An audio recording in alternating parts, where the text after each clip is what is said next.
Today, I consider myself the luckiest man on the face of the earth.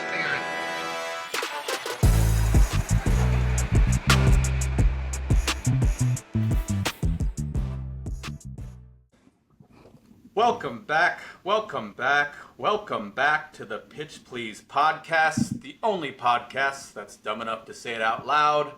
I'm your host, straight from the West Coast, Rick Monday, a.k.a. War Daddy, a.k.a. Mr. Steal Your Bag, the Six-Tool Fool, and Coco Bangs. I'm here with my bro host, Jack Sunday. Jack, how we doing? I'm doing well, Corey. I never know what names are going to come out of that mouth when we do this intro, so it's a little fun gold nugget for me to look forward to. Yeah, I just want to sprinkle in something random every single time, and I don't even know what's coming out half the time, and this time it was right off the cuff, right off the rip, and it is what it is, so thanks for enjoying. That's just a little something that the Pitch Please podcast brings you, Triple P. That's what we're all about, fun surprises, gold nuggets, gold mines of information. So I think, today's episode is no different. I think we have a lot of good stuff to discuss. We're going to be talking NL West. Man, that's red hot. Man, that is going to be a very fun division. It's already shaping up to be a fun summer out there on the West Coast. The Angels in the AL West, they're having a resurgence of sorts so far this year. We're going to be discussing those Halos. Shout out Trevor Furking. Okay. And then the not so... Shout out Trev. And then the not so hot, the Braves. What's going on down there in hot Atlanta? I don't like it. I don't like what's going on. Okay. So we're going to discuss that. Yeah, buddy, I'm excited. There's a lot to talk about. We'll talk about the hot Angels, the not so hot Braves, and kind of, I guess, the weekend that was. Anything that we want to talk about Friday, Saturday, and Sunday baseball. There was a lot of stuff to discuss, that's for sure. So I'm excited to get this started, and I want to see where you're at with everything. Yeah, absolutely. Before we dive into baseball, this is a baseball podcast. We talk it to death. I love baseball, but the viewers out there, they don't really know us as people yet. They know that you have 12 different nicknames. I am the Short King with all my YouTube shorts that I make. But besides that, they don't even know my name. I'm Connie Batts, as you know. But they don't know us as hosts, and that's probably why our viewership is a little bit down. So I want to ask you a question here just to kind of get the people's brain going and kind of give them a feel for us. What do you think? I like it, man. Let's do it. Let's make it personal. And it's not baseball at all. It's just going to be a question of what kind of music are you feeling right now? What kind of music are you into right now?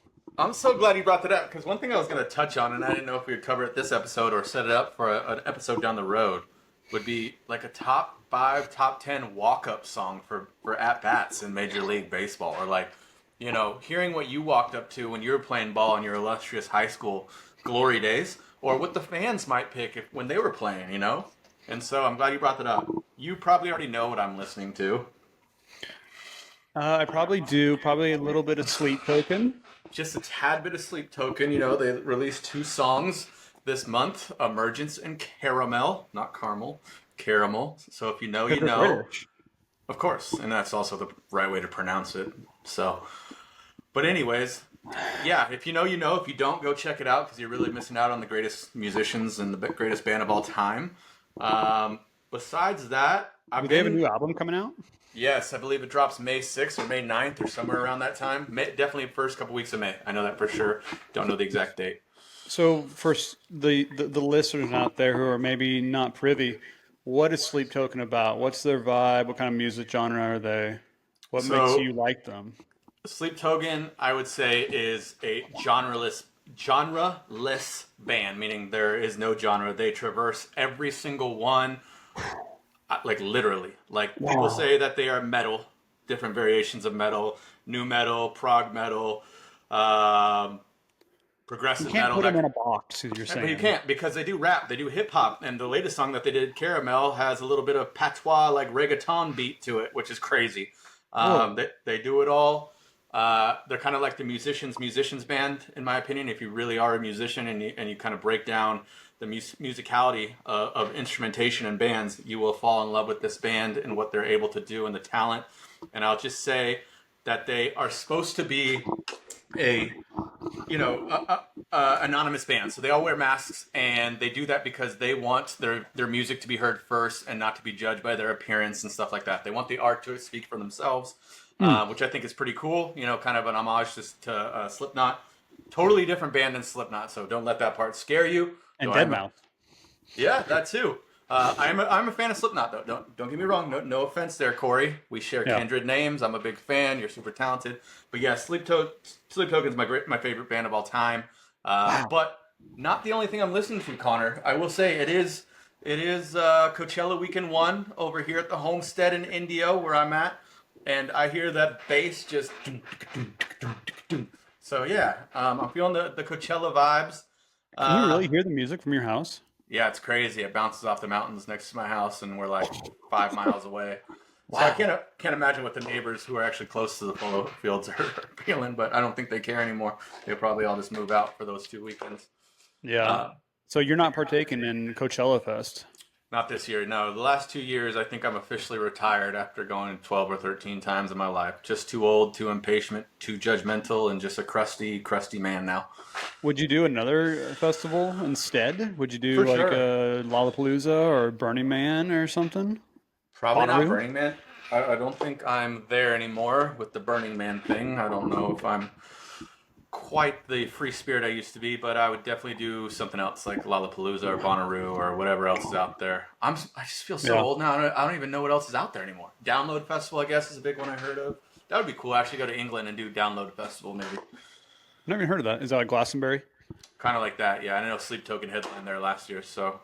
Oh man! If there was a Sleep Token song that you could walk up to, what would it be? It would be their second newest one. They just released, Emergence. To be honest with you, yeah, that would be my number 2 walk-up song choice of all time. Actually, Really? number 1, I think Wanna you Be a might Baller. know. Yes, the one I used in high school. Yeah. Wanna Pastor- be a baller? Baller, shot caller. Yeah, it was Really? really hot. Yeah, then I got it turned off by the athletic director because of the lyrics, but it was good for about 3 games. I felt like a champion. Man, I was just it's gonna sound. I gotta word this correctly. I was gonna say I was just perusing a high school softball game, but Measure your words. I was at the park with my daughter and beautiful wife, and there was a high school softball game going on, and they all had walk-up songs blasting, and Oh, they yeah. were not bleeping it out at all. Yeah, it's crazy. So, same thing. Wife is a varsity cheerleader coach out here, and I go to the games now for basketball and football. Yeah, they don't care about bleeping a damn thing out these days. Excuse my French. I wanna lick you from your head to your toes. Yeah, and then you got I get it. I'm all about women empowerment. Progress. Yeah. Progress, women empowerment. But some of these, like Glorilla, makes me need to go to church right after listening to one of those songs. Good Lord. I'm sure every one of those softball girls were playing Glorilla, and I'm like, my poor ears. Well, I'm going to look up Emergence by Sleep Token, and everyone listening should to see what Corey's second overall walk-up song pick would be. Yes, and Connor, I'd be rude if I didn't ask what you're listening to these days. What's going on? Corky Shimatsu, thanks for asking.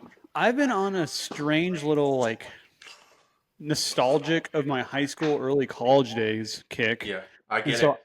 it's been like a mix of reggae. So I've been listening to a lot of J Boog, a lot of Revolution, a lot of Wow. Kafaya. Wow. Okay. Yeah, man. Iration, all that stuff. Oh, so you've had the courage to grow with a little revolution. Yeah, little soldiers of the Jaw Army. Oh, Like, you're that's what I'm bringing saying, back some man. good memories here. Yeah, the weather out here in North Texas has been delightful, and it's just giving me good spring island vibes. You know? Island vibes, bruh. Island vibes, brah. That wasn't very good. Island vibes, brah. Say that 10 times. That's a good tongue twister. I sounded a little German there for a second. You did. You look it too, so that works. Yeah, and then, like I said, it's a weird mix. I'm always into country. Yeah, I've of been course. just tearing up Shane Smith and the Saints and all that good stuff. Oh, They're so go-to extraordinary. Zach Bryan, of course, Tower Childers, all that good stuff. But then going back to the nostalgia side, a lot of early house, Armin van Buuren, Dead Mouse. Wow. Okay, like- speaking of Coachella, those were the days that I was going to Coachella in my youth, my early 20s. Those guys were playing. Duke Dumont, Dead Yeah. Mouse, all those kind of things. Daft Punk. Dare I say? God, Daft Punk. that dated me. Yeah. But yeah, those kind of things, man. I miss Yeah, those man. days. Yeah. We So we just had a couple good Coachellas together. we did have a couple good Coachellas together. A few, and we have one Yeah, good Stagecoach together as well. that's true. Did we ever see Kid Cudi together when he was there? I think we did. We saw Action Bronson for sure together. That was epic. That was a Friend of the great pod. performance. Friend of the pod. We want to go on his show. Shit that. Oh, sorry. That's delicious. That's what it's called. Yep. Gotta bleep Yep. that out. Sorry, kids. Speaking of Kid Cudi, though, that was one of my walk-up songs. Was "Ghost" by Kid Cudi. That deserves a clap because that's a good one. Thank you, sire. I appreciate You know- that. I used to be a big cutter. Yeah, you and I were big cutters. That might not be so popular with people these days, and I understand. I'm talking original Kid Cudi. First 2 albums or so, Kid Cudi. Really fell in love. Wait, By the way, shout out to Kid Cudi, by the way. I still love the guy. Shout Yeah, I out was to about Kid to Cudi. say, did he do something bad or something? No, just a lot of people started Okay. hating on him like everyone does. Like everyone just starts hating on people just like crazy. And he caught a lot of heat, I feel like, for no reason. I don't like that. I don't like that at all. No, not at all. I'm really happy you brought up the music thing, man. Music is one of my favorite things in life. I think everyone relates to music in some way, and it's cool that we got to talk about that a little bit. Yeah, for sure. I want the viewers to get to know us. A lot of family listening, and maybe they'll spread the word. And not everybody's in love with baseball, but this is a baseball podcast. But we want to cover other topics and let people get to know us. Comment, comment Absolutely, man. below what your Absolutely. walk-up song would be. Yeah, we might dedicate a whole episode down the road to top 10 walk-up songs because I'm sure I'm missing a ton that could be bangers. Absolutely. Speaking of bangers, how about those Padres in the NL West? They're a problem, man. I know. We both thought that they were going to be a problem. You probably think they're going to be a problem a lot less of a duration of time than I am. I'm really worried about them, to be honest. It's interesting because you got the Dodgers and the Giants and the Padres, and they are maybe the 3 best teams in baseball right now, all in the same division. And don't Yeah. forget about the Diamondbacks. Yeah, and it's a long season too, so it's a war of attrition. Consistency is everything. We'll see who has the most resilience and consistency throughout the season. But like we said, the NL West, top division in the league, and they're kind of showing that to start the season. There's a reason why nobody's repeated as World Series champions since the mid-90s, being the Yankees. And I think it's just so difficult to repeat a World Series championship, even as retooled as the Dodgers are. Yep. How do you recapture that magic? That's kind of the key. It's mostly the same roster, even though they did retool, and that is rare. But there's just something about winning the World Series and the magic of the year that encapsulates the team. Mm-hmm. How do you recapture that just 4 or 5 months down the road after winning that championship again? Yeah, I mean, in baseball, as we've seen, it's in most of sports, but it's almost impossible to kind of rebottle that magic, I would say. Like, everything you described there, the momentum, the camaraderie, the trials and tribulations, the talent, just all melded together in one. Just how do you bottle that magic again for a repeat? That's the hard thing, right? Yep. And now if you're the Padres, you were in the Dodgers position last year. You're in that kind of why not us mode, F the world, we're coming out to get you. Nobody can beat us. And they were a little bit embarrassed last year when they blew their 2-1 series lead against the Dodgers. Now they're coming out with their hair on fire. Insane momentum. I don't think they've lost at home still. They haven't. And look, the Padres have kind of always had that mentality, right? Over the last at least 5-6 years. Yep. And they've always actually had the talent, but maybe they have that extra, something else that just pushes them over the edge. It might be, and their pitching, like, no one really talked about their pitching as much, maybe a little bit, but like their pitching is holding it down, man. They really are. And the bats are speaking for themselves. We always worried about the bats, but I think the pitching is surprising people a little bit. Yeah, I think so too. There just seems to be this vibe or aura or mojo at Petco right now where it's like, we can't be beat here. And they're kind of taking down the road with them so far. Now, we talked about how sustainable is this. We're 18 games into the season at this point. We're recording on the 13th of April. Can they maintain this momentum through the dog days of summer, through the All-Star break, and into the early days of September? you know, and how healthy can they stay? That's the ultimate thing, right? and yeah, of course. And then, you know, I think the real litmus test will be when they finally play their NL West opponents. Yep, absolutely. It's going to be interesting when the NL West starts playing each other and see how that affects the division and the league as a whole, right? 'Cause I was kind of saying at the beginning of the season there is potential for that division to kind of eat itself in a way. Yeah. Um, I have a little comparison. Right now, the NL West is kind of like the SEC. Hmm. And I'm going to dive into this a little bit for you here. So, Are we bringing in Nico Iamalava into this as well too? I mean, I mean, his name was made to leave, so it kind of worked out. I'm a that's Leva. I can't. That's funny because I can't even say the dang thing right. I've tried so many times. That's just a tongue twister for me. Yeah, this is a baseball podcast and a music podcast now, but I think it's good on Tennessee to stand their ground and I agree. create a principle, if you would, of this is not going to fly at this program, and they I said agree. And speaking of the West Coast, though, the sad truth is he's either going to go to UCLA or USC. So shame on you, West Coast. yeah, and then Lincoln Riley still won't win with them, so it'll be okay. Absolutely true. Yeah. Anyway, so back to my NL West SEC comparison. NL West SEC comparison. So you kind of have like your bottom feeders, your Rockies, and they're kind of like your Vanderbilt. You know, beautiful place to visit in Nashville and Denver, and they have a vibe, but you know they're not really going to compete in football, Yeah, and they're I not feel going to you. compete in NL West because the owner will not invest in it. We were going to do a full-on Zach Veen breakdown, which is the Rockies prospect, top prospect right now coming up, and we just couldn't do it. There's just not enough there for us yet. No, we really tried to, and I appreciate you bringing that up. We like the hair. He did change it right away because it's kind of like you can be who you can afford to be, and he kind of stinks. So I mean, they're probably like, dude, change your hair. Like, Yeah, come on. exactly. And So, then you got your Padres, Giants, and D-backs. I kind of put them in this other tier, and you can compare them to like Kentucky, Tennessee, Florida, Auburn, teams that are solid and they have their years where they will go compete potentially for a national championship. Maybe not Kentucky in football, but you know what I mean. Uh, but they're just solid all around, and they yeah, have great fan bases, and they're dangerous when you go play them. yes, that was a good comparison.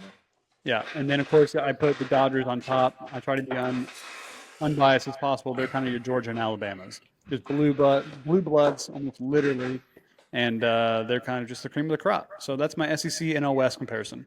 Yeah, I like that. That was well done. And as we've seen lately in the SEC, the Kings can fall. Yeah, the Kings fall often, but you know you saw last year. If you come for the King, don't miss. And the Don't Padres miss. missed. They did miss. They did miss. And he can't miss twice, right? How's Right. the old George Bush saying go? Fool me once, shame on me. Fool me twice. You're not going to fool me again. Oh man, that's classic. The Giants. Good Yes. for the Giants, man. I think they're Good for them. playing. They're hitting above their weight class right now. Yeah, I think Posey's made a little bit of an impact really early, maybe earlier than people thought. We'll see if that continues. An interjection of life, I think, Yeah. that Yeah. Posey's kind of brought, and just this group of players, man. They got Willie Adames playing well. Remind me of the Korean center fielder's name. Jung Hoo Lee. Yeah, Jung Hoo Lee. He's tearing the cover off the ball right now, man. I I think like he has the most fast. extra base hits this season, I think. Yeah, I think he has the most doubled for sure. Doubles, yeah. Yeah, and then you still got Verlander, and you still got Logan Webb. Dude, this team could be dangerous too. And it's every other year it seems like for the Giants where they go It up is and down. interesting. Yeah, it does seem like that. And now they have Buster Posey, and I think that really does mean more than some people think. Yeah. And honestly, even though they lost last night to the Yankees, they've been hot, man. And was Logan pitching last night, I think? I'm not sure. I caught the second half of that game. I want to say he was, but dude, that guy that's somebody you can ride like a prize horse the entire season, man. He is just a workhorse, and he's always a Cy Young candidate, man. Yeah, he is. Meanwhile, the D-backs almost seem like a sleeping giant right now. Like they've kind of got out the gate a little slower than a lot of people anticipated, than we anticipated when we made our official picks. Yeah, But the talent's still there. Corbin Carroll is back. That's important for that team. And it seems like they're going to actually put it together maybe when the Padres cool off. So, Yeah. like, even if one kind of comes down back to earth a little bit, one could be rocketing back up. So it's just such a dangerous division. It is, and any team could explode and get hot for 2 to 3 weeks at any time, and then that could decide the division right there. If it is that close, and like you said, I don't think the Diamondbacks by any means are playing their best baseball. And when they do, look out. Yeah, Corey, torpedo bat to your head right now.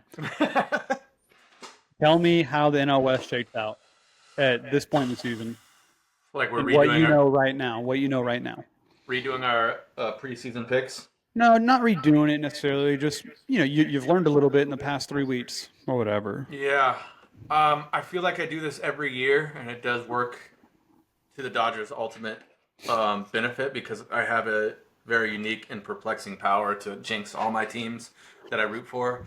And so I feel that when I talk bad about them or don't go to their games, they actually end up winning a championship. So I'm going to continue that. But I also do believe the Dodgers are not who we thought they were this year. I'm just going to say it now. I'm not saying they're not winning the division, but I don't think they're the super team that we thought they were, especially if a couple more injuries happen. Look, Blake Snell's shoulder is a minor one. I think he's going to be out 2 weeks. But if stuff like that continues to happen, it's only going to get more dicey over there. I don't see this lineup being this world beater lineup that people talked about at the beginning of the season, unless they make some adjustments or some guys get hot. Now, along those lines, Pages is finally getting hot, but we need more production from the outfield, especially center field and left field, in my opinion. Defense isn't great. I just don't... Look, the Dodgers are the Dodgers. I think they are going to finish second. I'm just going to say it to the Padres. I do think that. I do think that. And with the way that the playoff structure is now formatted, it could almost benefit them. It could. It could, actually. You're right. I'm gonna pour some cold water on you here a little bit. I think the Dodgers are gonna be fine, even if Blake Snell is maybe not dealing with a minor injury. Maybe it's more severe. Who knows? You never know with whatever shoulders are going on with pitchers. Especially at his age now. Yeah. There's still a lot of help coming, kind of some cavalry coming. You got Tony Gonsolin. He's hasn't even pitched in a year and a half, so he's fresh. He should be fine. Shohei Ohtani's going to pitch allegedly this year. I don't know if I want him to, to be honest. But I don't know. Ironically, what I worry about with the Dodgers is how they beat the Yankees last year, and that was by the other team forcing them to put the ball in play and field their position. And the Dodgers' defense has been atrocious this year. Atrocious. And it's something we talked about kind of in the beginning of the season. I'm not sold on their defense. Yeah. Just not. Can Shohei Ohtani not play right field? You know what I mean? Because then you could put whoever in center field if Paez continues to struggle. I know you said he's getting hot and stuff, but it still seems like a whole... The Mookie Betts thing at shortstop is just so strange. I don't know if they had a deal set up when he moved over from Boston that he's eventually going to be a shortstop or what happened there. It's just... I don't understand the obsession with it, to be honest. He's not a shortstop. He's a great athlete. It's not a natural... The ergonomics of how his body moves, it just doesn't look right on the field to me aesthetically. And then you see he's making errors. And to me, God, Mookie, I love you, dude. I love you. Love you. I love you, Mookie. I don't mean this. Friend of the pod. But please stop bouncing balls to Freddie at first base. Just get the ball all the way there. Thanks. I don't get it. But I love the guy. I love you. I just want to make that known. Okay. Everyone else listening, turn off the pod. I'm going to talk to Mookie real quick, okay? Just me and Mookie. Go back. Mookie, this is Connor. Go back to right field.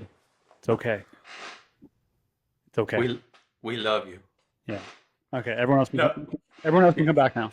No, but I think you're right. We'll put a cap on this. We don't want to talk too much Dodgers, but yes, I think that's a great idea. I want to bring up Kim to see if he can fill in. By the way, Edman is an absolute dog. Put him at shortstop, please, or something.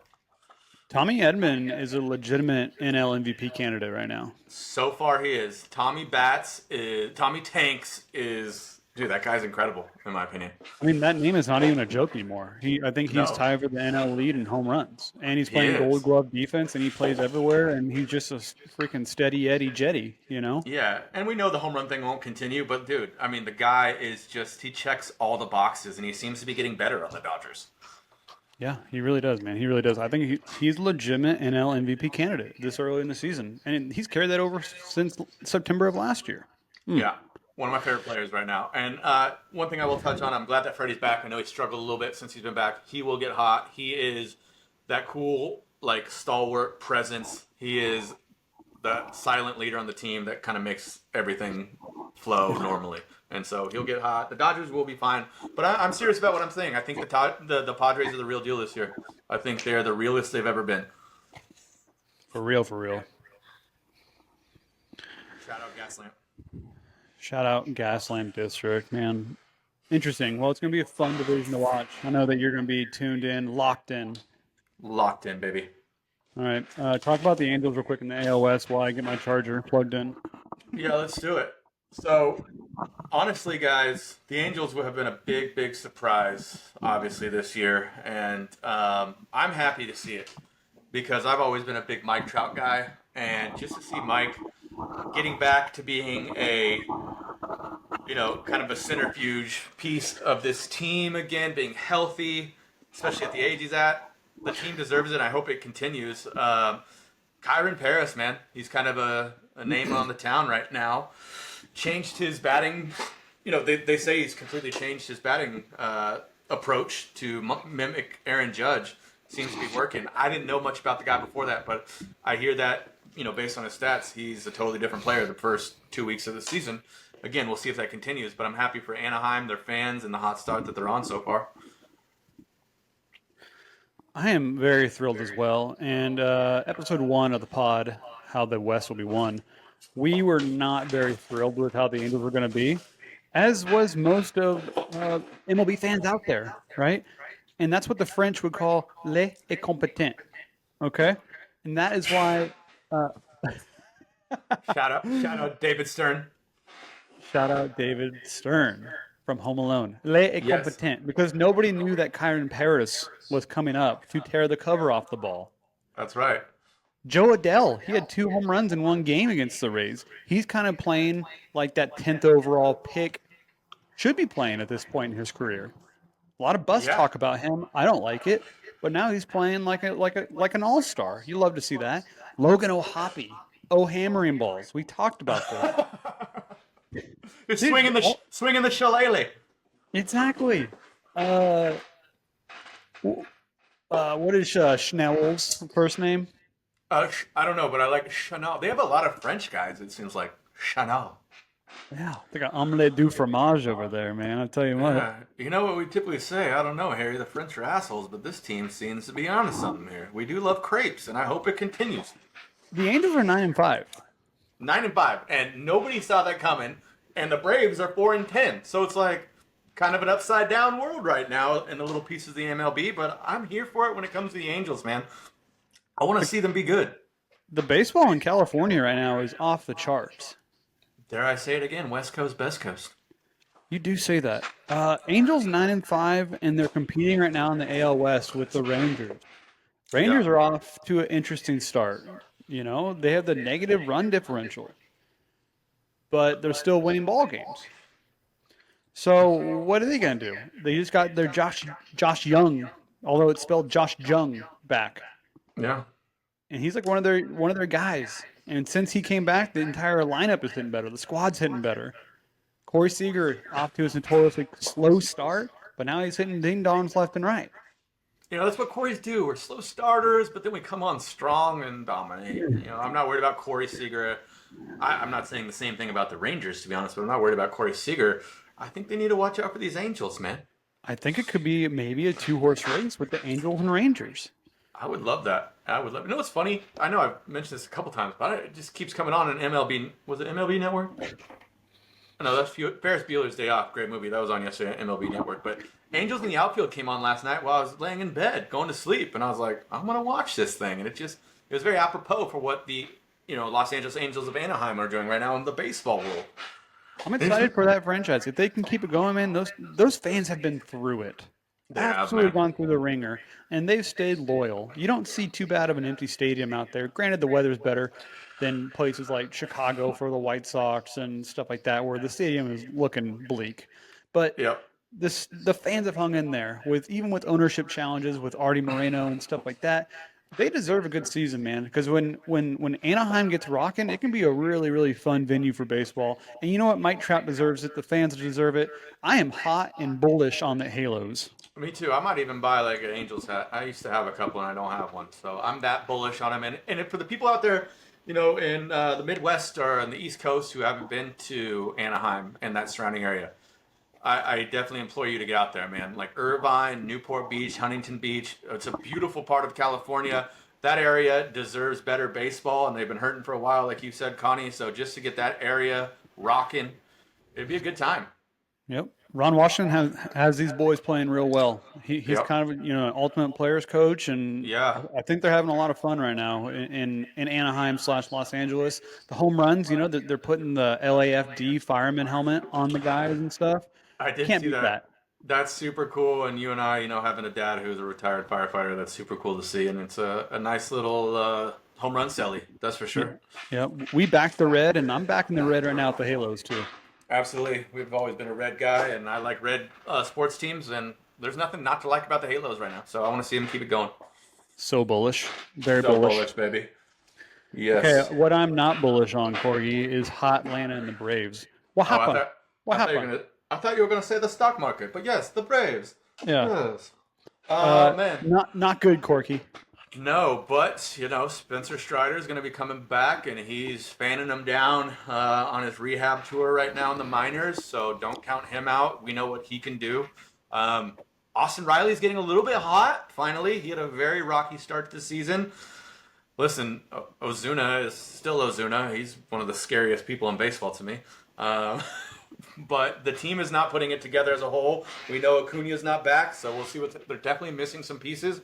But regardless, what they did have on the field, the product that they've been putting on the field has not been great collectively at all. Not great. I like how you started good and then went negative. I'm going to do the reverse here for you for a counter. Okay, so I'm going to start bad. League's worst OPS. Not good. Cannot hit with runners in scoring position to save their life. Torpedo bat to head, they cannot hit with runners in scoring position. Worst franchise start since 1990. Corey, no MLB team has ever made the postseason after starting 0-7 and worse. That's the word on the streets, yes, but there's a first time for everything, so let's not count them out. I'm not saying they're not going to win the World Series, though. I'm not saying that. Everyone's saying it. Now, the good things. Can this initial terribleness galvanize the team? It absolutely could. Hey, we're bulletproof. We went through this in April, and now it's the dog days of August, and we're in a tight division race with the Phillies and Mets, and maybe the Nationals. I don't know. I kind of like them. Marlins are there too. We've been here, done that. Setbacks, set up comebacks, and we're going to go ahead and make a push here for the playoffs. Do you see that or no? I could see it being a possibility. I don't think that's going to happen exactly that way. They might make a run. They might improve for sure. I see too many other better teams right now, especially in the National League, that's going to prevent them from going all the way. But I will say, it could happen. I'm not betting on it. They got Brian Snitker, the great coach. Again, Acuna, Strider coming back. They started off slow. I mean, that's really what it is. I mean, it's just 2 weeks into the season. So, yeah, they could definitely get a lot hotter, and I see that happening. And I do see them finishing the division still just behind the Phillies. A lot of sad chopping noises over there in Atlanta right now. I'm just kind of It's more like going through the motions right now. It's not good. Yeah. I'm shocked. I am legitimately shocked. I thought the Braves were going to be okay. Maybe they still will be. But this is historically bad. It is And historically bad. They're going to have to overcome a mountain that's never been overcome before. Listen, America likes a comeback, though. So, Do we? we like underdogs. I meant. That's true. I don't think they're an underdog still, though, so that doesn't really qualify. We'll see what happens, though, man. Yeah. What else you got going on there? What else you want to talk to me about? I want to talk to you a little bit about D-Row, I guess, being selected again to coach the United States World Baseball team. What do you think about that? Are you a Makes me Mark DeRozan guy? Yeah, I'm a Mark DeRosa guy. Friend of the pod for sure. I like his energy. He's a good dude. Yeah, I like his energy too. It makes me feel old because he was already the manager once, and the rest of his coaching staff is like players that I grew up watching, Yep. and now they're all like graybeards and a little bit long in the tooth, and now they're all coaches. So it makes me old. One, is it like one of those sports, or at least tournaments for this sport, where the coaching doesn't matter as much as the pure talent? I kind of do think that, to be honest with you. If we're getting the best players and the best minds in baseball as the players on the team, I would like to think that maybe the coaching doesn't quite matter as much. What do you think? The talent on the field is just insane. There's few countries that can match the USA, but And they yet we're also still have not not dominant won the anymore. WBC in quite some time either. So Yeah. I'm trying to remember the last team, and I'm trying to remember like what guys were off for whatever reason, for like injuries or stuff like that. I just feel like, well, no, I'm gonna say I used to feel like America should be dominant, but the game has changed so much, man. And I mean, there's so many good Japanese and Korean baseball players now, especially Japanese. Like we've always had good players coming out of the Dominican, Puerto Rico, Cuba, and stuff like that. I just think the game has really grown throughout the world. So maybe we have lost some dominance. yeah, I mean, I think we lost that 15 years ago, to be honest with you. Yeah, yeah, It's a good and bad thing, though. I mean, you want the game to grow. And it's a lot of like what soccer goes through in England. I mean, most of the best talent is not English anymore, you know? It's guys from all over the world. And you want to grow the game. Same thing happens for golf. A lot of Korean and Japanese and Swedish and whatever golfers are some of the best in the world. It's not English or American at this yeah. point, you know? And that's happened to basketball kind of quite a while ago too. They kind of started feeling that sooner. And so finally, this World Baseball Classic is kind of allegorical, if you would, to winning the World Series. Because now it's almost officially a World Series instead of these are the best American players. Yeah. Because the best baseball players in the world are coming to America to play. And it's officially a World Series because it's the best players in the world. I was hearing the John Boys fellas talk a little bit. Shout out. Big friends of the pod. Really, really close buddies. And they were talking about, like, I think it was Plouffe saying that he almost feels like the WBC is akin to or better than in terms of energy and, like, buy-in from the fans than playoff baseball is. And I'm like, wow. I'm thinking about it, I was like, I got really into it last time. I don't have as much exposure to it because it hasn't been going on as long. But I will say, just like getting behind your home country and the other teams being behind their home country, just like the energy there, playing for your country, there's definitely something about that, especially since correct me if I'm wrong, but I think baseball has been pulled out of the Olympics, right? I don't know. I'm not sure about that. Yeah. And, I think other sports have taken notice as well, like in golf. It's typically not a team sport. However, now we have the Ryder Cup, which is players from each individual country is playing as a team against other countries. So it's like the most similar thing to the World Baseball Classic. And guys will say, besides the Masters and certain majors and stuff like that, like the Ryder Cup is what we play for because we want to go play for our country. I get it. Yeah, and it's something very special. And it's very galvanizing, I think, to go and play for your country and where you grew up and kind of give back in a way to them. Let's play a little game. Okay. We're drafting our United States team together. We're starting at catcher. Who are we starting? Whew. Probably JT Realmuto. I was going to say that, but then I thought you were going to go with Big Dumper. You know what? One thing I haven't really following, how's Big Dumper starting the season? I guess I could look that up. I think I just lost you there, buddy. There we are. There you are. Yeah, Big Dumper is doing A-OK in my book. Is he?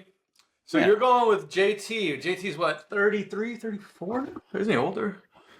He can run, though. That's the thing. He can add pressure to the base path. Okay, I like that. We're going with Real Muto at catcher. Who are we You going want with? a you want a good veteran presence behind home plate to catch all these arms. I agree. Yeah. I agree. He's seen a lot, done a lot. Great player. Great speed on the base pass for a catcher. So I like that. So we're going with JT. Third base.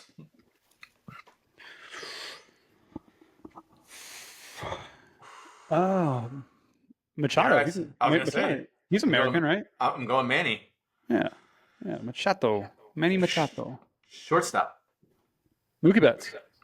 No, I'm just kidding. Can you imagine? I'm putting him in the outfield.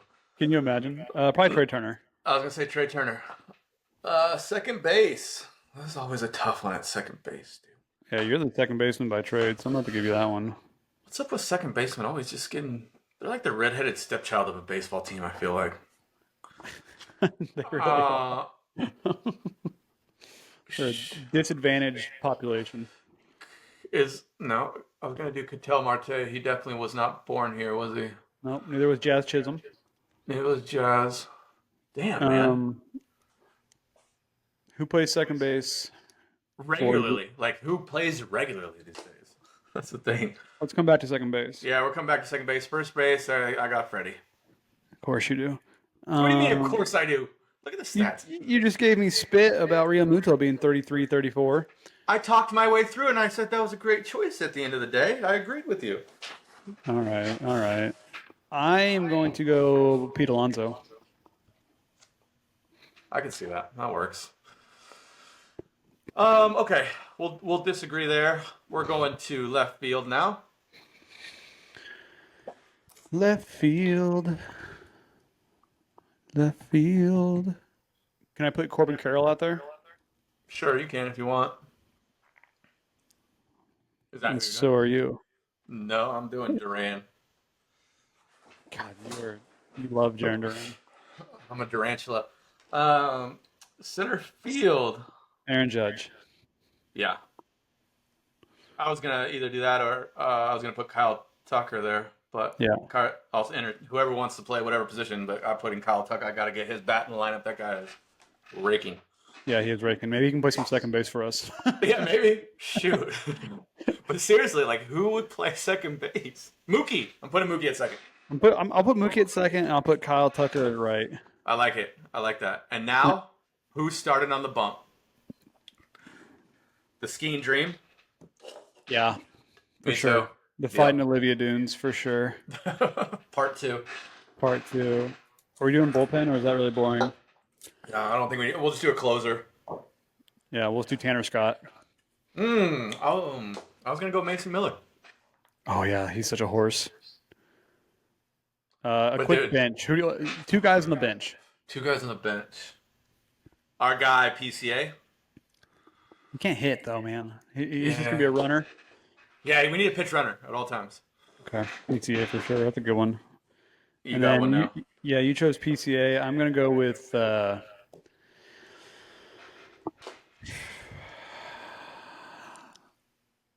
Royce Lewis of the Twins. Wow, how's Royce doing this year? Probably great. I don't know. The Great. Twins are terrible right now, man.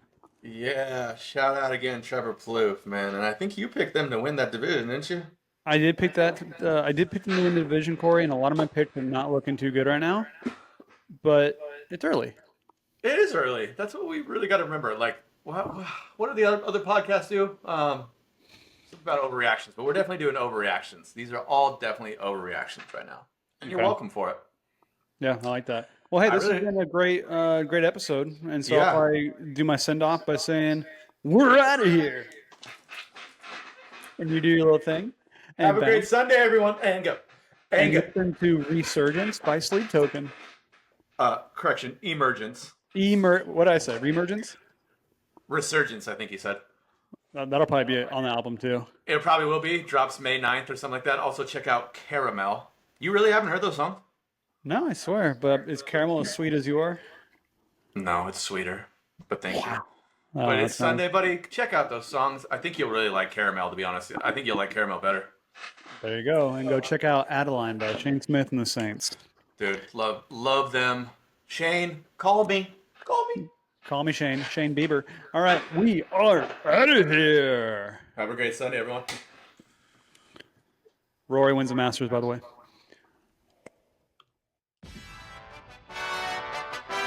Today, I consider myself the luckiest man on the face of the earth.